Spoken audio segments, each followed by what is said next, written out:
Good afternoon. This is your host, Michael J. Long. Thank you for joining me. I appreciate it. We are live. Welcome. I truly appreciate it. Well, I wanted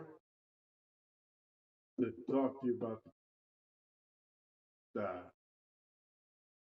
the the Federal Reserves and the IRS. Why I don't agree with it. Sorry for the side conversation, distractions, all that. But anyways, um, you know, this has been going on for generations and eons.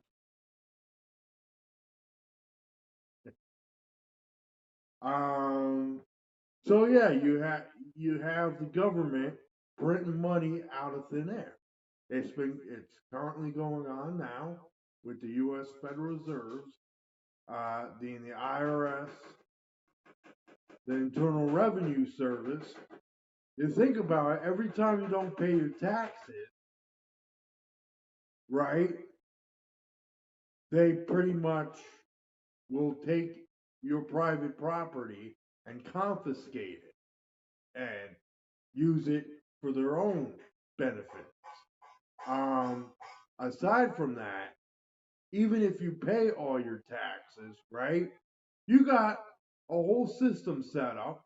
And I believe it was set up in 1918 with the Federal Reserve Act, where they just take all your, and this is what led to the Great Recession, the Great Depression, and all that.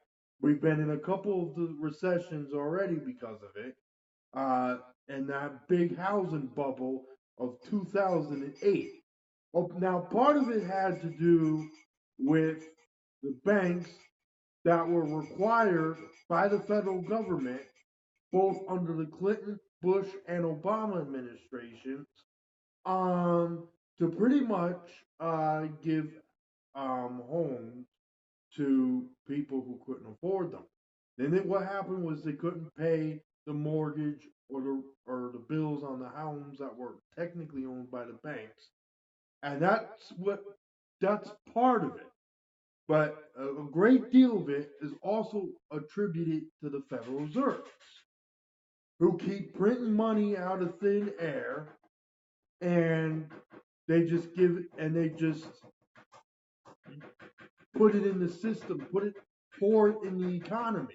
What happens is they they um they basically they print all this, they create all this enormous debt by doing that, and they're it's like this.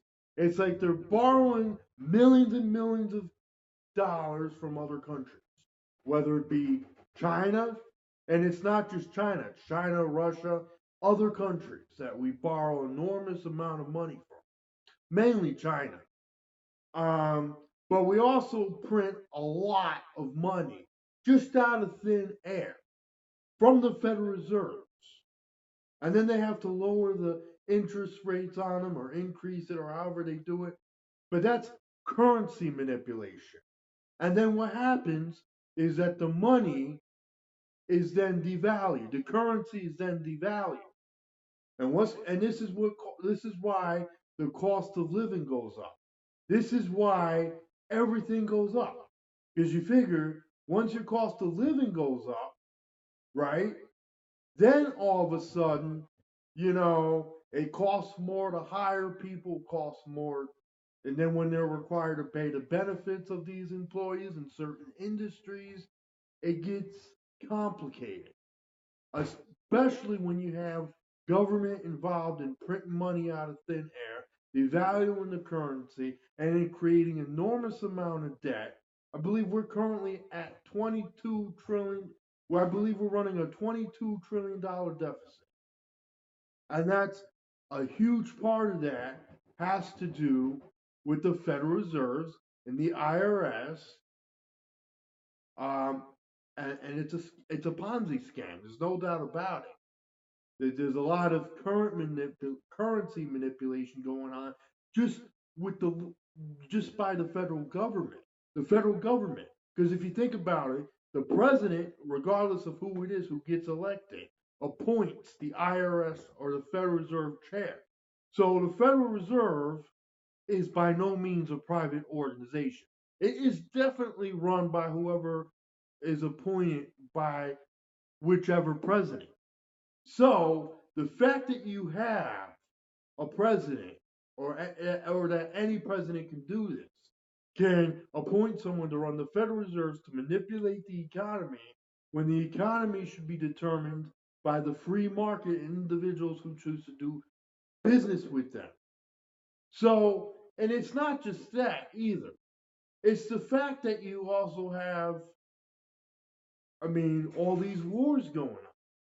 That also costs billions of dollars worth of tax, billions of dollars of taxpayers' money each and every day that you work, you have to pay towards these wars, this currency manipulation, and not to mention the IRS to tax everybody, and then they get a portion of the money. So all these things, cost is the reason the cost of everything and everybody is going up. The cost of living is going up. It costs more to pay rent. It costs more to pay your bills. It costs more to buy things. It's because of the Federal Reserves. So what we need to do is we need to audit the Federal Reserves, see what they've been up to, because everything they've done has been a big secret. So we need to audit the Federal Reserves, find out who they're giving the money to, and do this big investigation. And at some point, we need to then abolish the Federal Reserves. And we also need to, not only do we need to abolish the Federal Reserves, we need to reduce the size and power and scope of the government and bring it back to its mere constitutional foundation and reduce the welfare that we have and end all the wars that we have, and then we can cut taxes. And once we can cut taxes, that'll be a bonus, but we also need to cut spending. And we can do that also and we also need to reduce the size and power of the government. So reducing spending is one thing, reducing taxes is one thing, and getting rid of the Federal Reserves, auditing and abolishing the Federal Reserves, great. But what about getting rid of all these other federal government agencies that we don't need? Let me give you an example. Aside from the IRS, you have the FBI, the CIA, the NSA, the ATF. The PPP.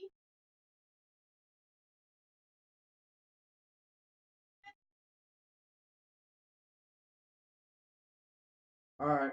I'm Michael J. Long, and thank you for joining me. I appreciate it. Bye for now.